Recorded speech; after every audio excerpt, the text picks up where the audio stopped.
Много искам да помоля някой от присъстващите архитекти или частни архитекти, ако може да ми обясни това. Държа общия устройствен план на Пловдив окончателен проект, в който целият Бонарджик е маркиран с един и същи цвят зелен, който според легендата значи паркове и градини, а отделно и с тези абревиатури защитени територии. Възможно ли е при наличие на общ устройствен план регламентираш тази зона, целия Бонарджик, като паркове и градини, да съществува ПУП, който да предвижда някакви други дейности, режими или както се нарича на законов език. Дали някой специалист има идея как това е възможно, а също дали, както твърдеше в телевизионното предаване по БНТ от преди няколко дни инженер Хаджиска от Galaxy Property, това било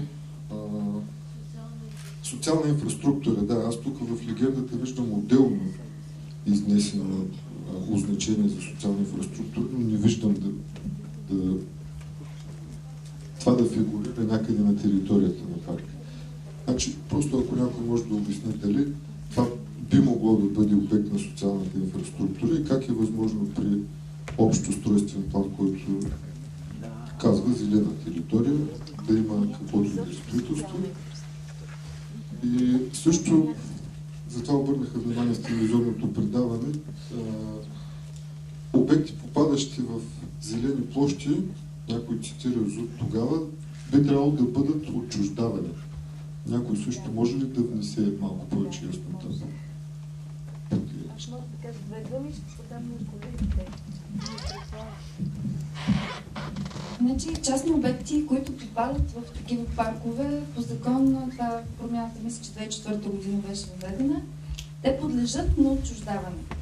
Тоест, вероятно, се разчита на добрата воля на общината да ги отчужди и да си върне собствеността и да ги използва в обществен интерес. Това не се е случило.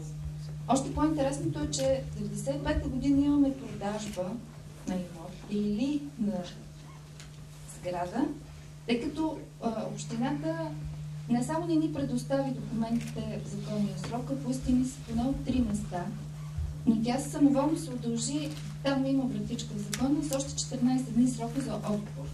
Тоест нещата се протакат, за да може фирмата да си върши работата на място. Интересното е, че в 1995 година има някаква продажба, а в две и не помня коя година, в четвърта ли беше, в документите пише, че това е, мисля, че плана за управление в тези документи беше, че е общинска собственост. И тук вече има шах в пешката. Какво става, кой не е разбрал, кой е излъгал, какво се е случило, не е ясно.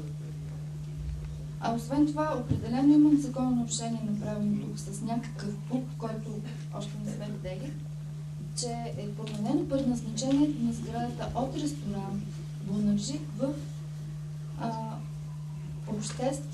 за други обществени функции. Точно така е формулирано.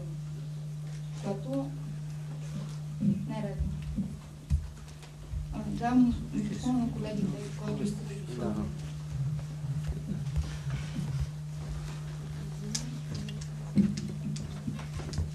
Година, сградата ли е, земята ли е, след това кога е била продадена земята, всичко това може да стане ясно, като получим достъп до преписката.